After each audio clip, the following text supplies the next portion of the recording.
welcome once more to Local TV. Today I'll be reacting to a comedian named Anuvab, stand-up comedy. So let's go.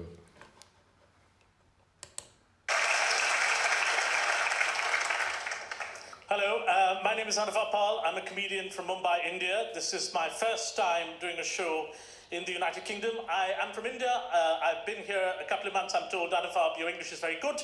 You're very comprehensible. Now, here's the thing. I did not want my English to be very good. I did not even want to speak it. But 250 years ago, some British people came over to India and told us, speak like this. This is a better language. And we said, all right. We were quite impressed. You had wigs, you were cross-dressing, it was good.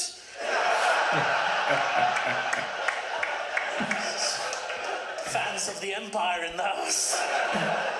And we were learning. You said, yeah, English is an easy language. Write down, Salisbury.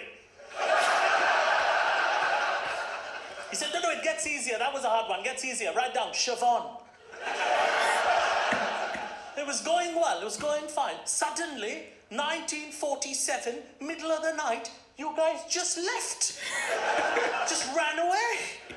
World's first Brexit.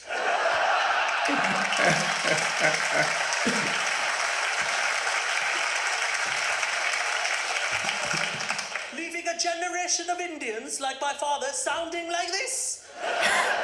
Like a love child of Downton Abbey and a Bangalore call centre.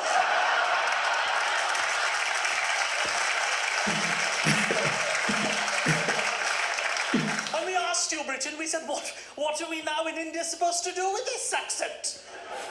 You said, we don't know yet. But maybe in 60, 70 years, when your economy picks up, you've got that accent. When our credit cards don't work, you can answer our phones.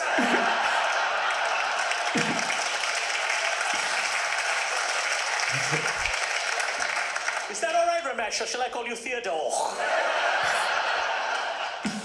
It's better. It's going well, though. The empire was going well for a while. You give us things we did not have. You said, India, you have a lot of malaria, disgusting, you're dying, it's horrible. Here, have some gin and tonic. We said, that's not bad, gin and tonic. These people are not bad. It's very nice people, gin and tonic. Then you said, here, have some tea. We're like, oh, this is very nice. This is our tea.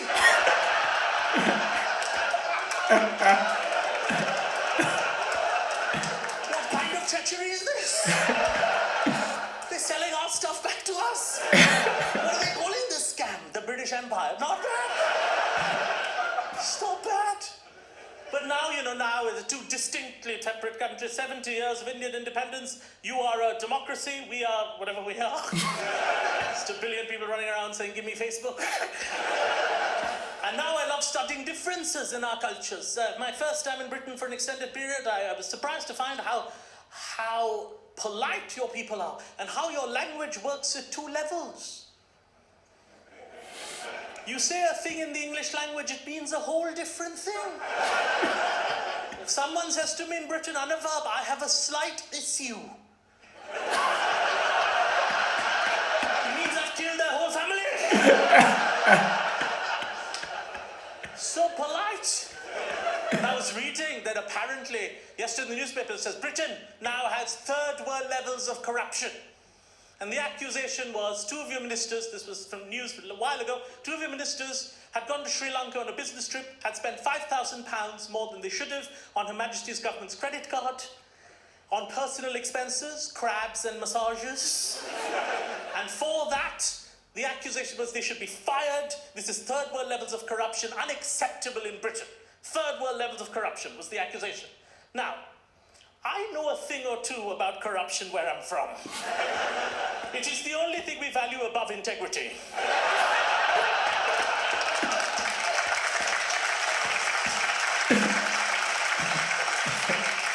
It's the first time anywhere in the world people are clapping for corruption.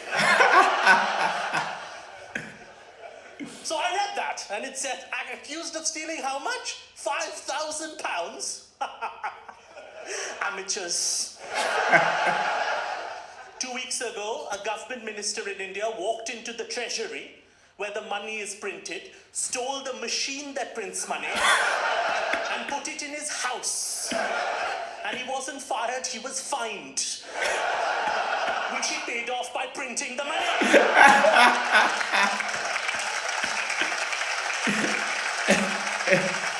When you get there, Britain, call me.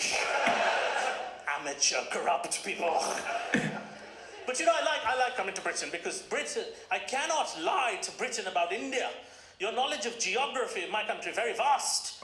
Because, you know, most of your great-grandfathers invaded every toilet, put in the flag. You know about the world. You've been there almost too much. You know where you can lie about India? America. I was in America and they get very impressed by basic geography. Like if you just know capitals of places. This lady told me, Anuvab, India sounds so fascinating. We're from Ohio, we've never left, but India sounds incredible. What happens over there? What happens? A country of 1 billion people, the Mughal Empire, the British Empire, I could say all of that. But the only thing as an Indian person I value above corruption is being diminutive and treacherous. Diminutive is genetic, treachery I've learned from the best.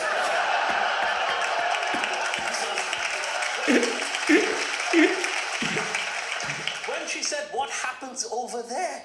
I could say whatever I wanted. She believed me. She said, my name is Anuvab. In ancient Sanskrit, it means washing machine.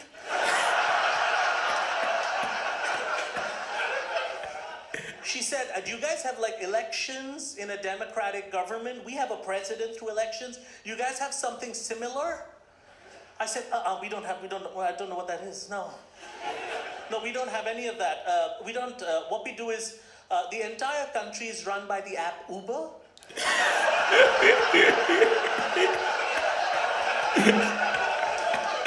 So every time you need a government, you just click on the app, whoever locally volunteers, he's your prime minister.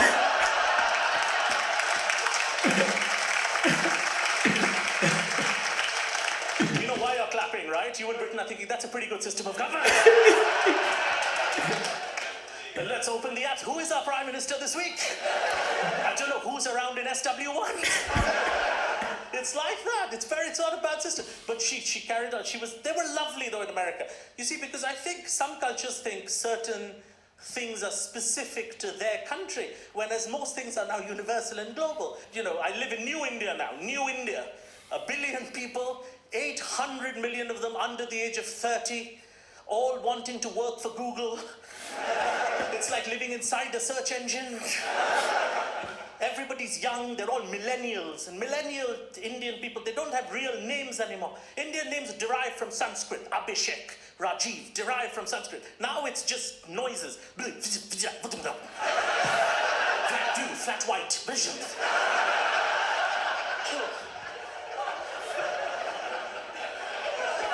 Every person, Indian person's name sounds like a cafe in Reykjavik. It's just noises. And it's very hard if you live in a very digital tech country, wants to be the leader of the world in tech. It's hard for old people. My mother is 75. She just signed up for Twitter. Under pressure of the culture. She said, no, I'm on Twitter. And she started following celebrities, Hollywood and Bollywood celebrities. And she thought, lovely thought, at 75, the moment you're following these people, you are friends with them. I did not correct her. The actor Hugh Grant, who she follows, wrote on Twitter, hey Mumbai, catch me next week, coming for a UNICEF conference. My mother wrote back right away, can't come.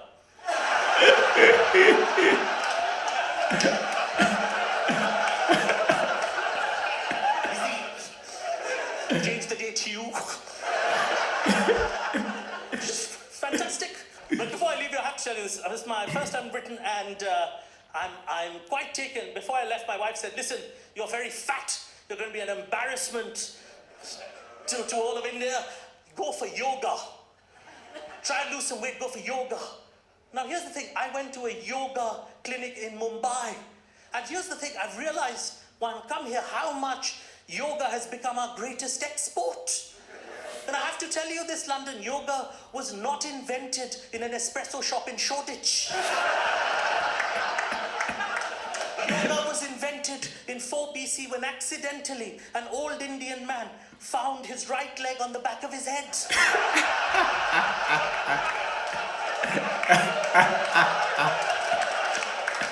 Looked around and said, you know what, there's a business here.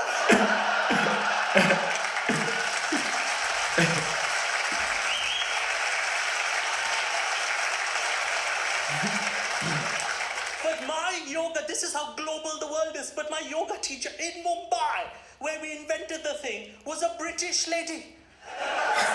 We outsourced it to you, you outsourced it back. Her name was Emma. She said, none of you Indian husbands are fat. The class was filled with fat, obese husbands. All walking around going, your wife's empty. You're not disgusting, huh? No. And she said, none of you are fat. All your wives are body shaming you. We said, okay, we're not fat. What are we? She said, you are oysters in a beautiful ocean. And what you have is not a belly, but a covering. To hide the pearl inside you, you beautiful oyster. And we said, this is how they conquered India.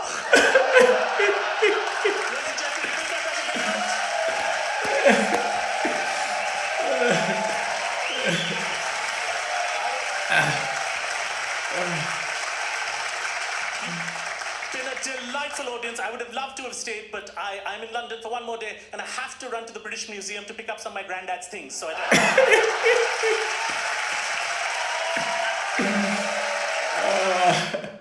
Please like, comment, subscribe.